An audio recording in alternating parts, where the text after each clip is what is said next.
मी उपस्थित आहे इथे श्रीराम वरही मरीन सर्व्हिस प्रायव्हेट लिमिटेड. ह्या ठिकाणी तुम्ही बघू शकता हे जे बनावट प्रकारचे शिक्के आणि मुलांना आपल्या इथून जॉब देतो म्हणून बाहेरच्या ठिकाणी पाठवण्याचं काम ह्या कंपनीनं करत होती. पण ह्या कंपनीकडे कुठल्याही पद्धतीचं RSPLचं लायसन नाहीये, ना शिपिंग मध्ये काम करण्यासाठीचं कुठल्याही पद्धतीचे लिगल पद्धतीचे डॉक्युमेंट ह्या कंपनीकडे आता अवेलेबल नाहीयेत.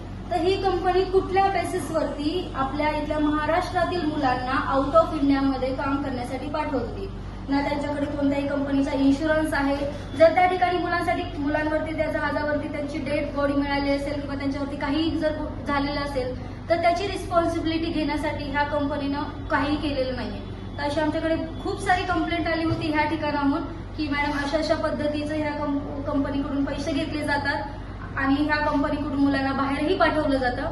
तर हे साफ चुकीचं आहे. हे जो इलिगल प्रकार तुम्ही बघू शकता, हे जे तुम्ही बघत आहात हे सगळे हे शिक्के आहेत आणि ह्या मुलांकडून घेतलेले पैसे आणि जे जे मुले इथे आलेले आहेत त्या सगळ्यांचं इथे डॉक्युमेंट पण आहे. आणि इथे बघू शकता की हे जे एवढे मुलं आहेत ते इथून बाहेर देशामध्ये पाठवण्याचं काम ह्यांनी केलेलं आहे. पण हे सगळं काम जे आहे ते इलिगल पद्धतीने चालू आहे.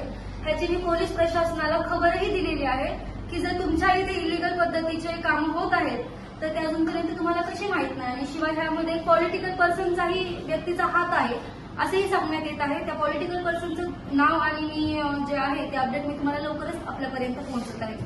मी कोरेगाव क्रांतीची उपसंपादिका प्रिया दिनेश सरोदे आपल्या समवेत आहे इथे मरीन सर्व्हिस या ठिकाणी.